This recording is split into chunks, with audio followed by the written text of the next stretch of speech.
Because if I'm out on body, the matter of a brand who's got the other two.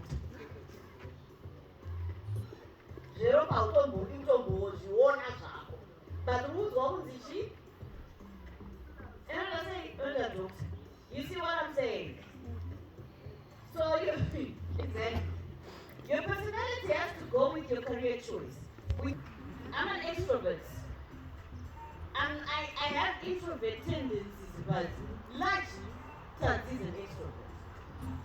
Right? So, which means that for me, my personality works for my calling. I have to be an extrovert, otherwise you guys will come to Unite. I'm not expecting you to be an extrovert. Don't get it wrong, right? But I have to be an extrovert because extroverts are good at getting people out of their shell. And I have to get you out of your shell for me to get you to start thinking about all these things. Extroverts have to be able to speak to audiences and things like that. Do you know, like, for example, Beyonce is an introvert. Really? She's an introvert. But when she's on stage, she has to tap into a different personality.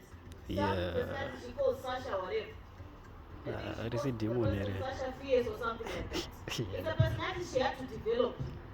She had to like intentionally work on a different personality, like a schizophrenic person. She had to become schizo, literally, because her personality, her natural personality, is that she's an introvert.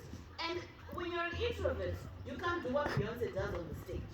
So Beyonce has to go outside for a bit, and Sasha Fierce has to show up when she's performing. Which means that Sasha Fierce is the extrovert version. But after she's done performing, she goes back into her Beyonce into her shop.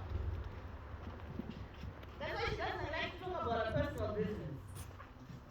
You don't even know anything about what's happening in her life unless people have that really deep and trying to expose. But she likes to keep those things first. No one even knows what she looked like on her wedding day. She kept that a secret. So